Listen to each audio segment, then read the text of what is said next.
માતા કી બહુ ટાઈમ થઈ ગયો છે એટલે રિસેસ ટાઈમ નહીં લ્યું, પણ બધાને મારી બે હાથ જોડીને વિનંતી કે તમારી બેન દીકરીનું મામેરું ભરવા આવ્યા છો એટલે એક દિવસ મારા માટે તકલીફ લેજો. હજુ આપણે અહીંથી રેલી રૂપે કલેક્ટર ઓફિસ સુધી રેલી ગાડીને ઉમેદવારી ફોર્મ ભરવા જવાનું છે. કેટલા બધા મારી હાથે આવશે? ઊંચો હાથ કરજો. બાપુ લડી લેવાની તૈયારીમાં છે. ગુજરાત પ્રદેશ કોંગ્રેસ સમિતિના અધ્યક્ષ આદરણીય શક્તિસિંહજી ગોયલ સાહેબ, પ્રદેશ કોંગ્રેસ સમિતિના માજી અધ્યક્ષ આદરણીય જગદીશભાઈ ઠાકોર સાહેબ, સ્ટેજ ઉપર બિરાજમાન આપણા વક્તાઓએ નામ લીધા એવા માજી ધારાસભ્ય, અમારા સાથી ધારાસભ્ય, આમ આદમી પાર્ટીના સૌ આગેવાનો, સ્ટેજ ઉપર બિરાજમાન કોંગ્રેસ પાર્ટીના આડીખમ યોદ્ધાઓ, આપ સમગ્ર જિલ્લામાંથી એક ગરીબ દીકરીનું મામેરું ભરવા માટે વધારેલા છો એવા મારા સૌ વડીલો, યુવાન ભાઈઓ અને બહેનો, બધા વક્તાઓએ વાત કરી છે. સમગ્ર જિલ્લામાં છેલ્લા 1.5 મહિનાથી દરેક તાલુકાનો પ્રવાસ કર્યો છે.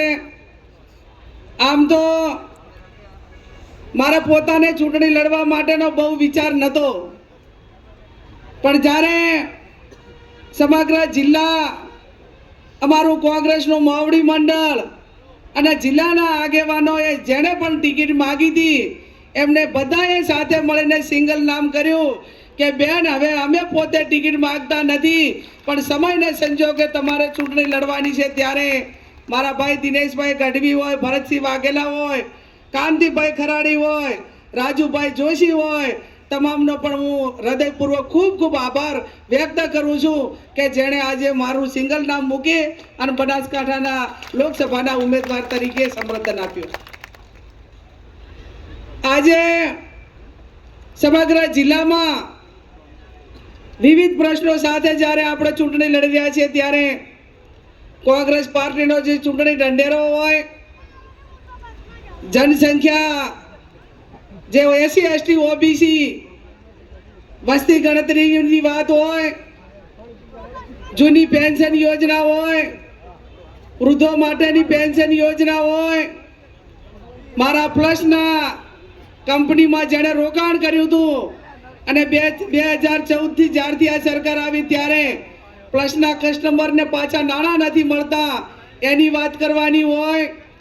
આમ તો સનાતન ધર્મ અને શંકરાચાર્યએ કહ્યું કે ગૌ વંશ ને ગૌ હત્યા ઉપર પ્રતિબંધ આવે એના માટે સૌથી પહેલા બનાસકાંઠાના કોંગ્રેસના ઉમેદવાર તરીકે જાહેરાત કરી હોય ત્યારે આપને અહીંથી કહેવા માંગુ છું કે કેન્દ્રમાં કોંગ્રેસની સરકાર આવે તો આપના વતી ગૌ વંશ અને ગૌ હત્યા ઉપર પ્રતિબંધ મુકાય એની વાત પણ આજે આવનાર સમયની અંદર કરવાની.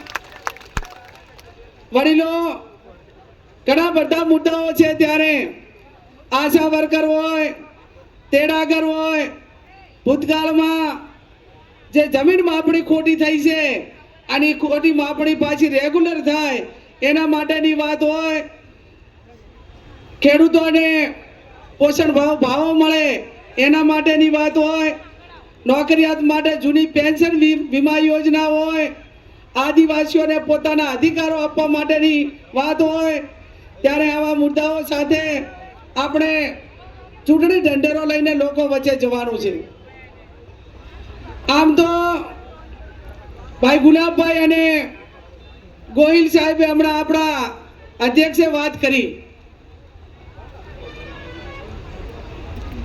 ગોહિલ સાહેબ, આપના અધ્યક્ષતાને ચૂંટણી યોજાતી હોય ત્યારે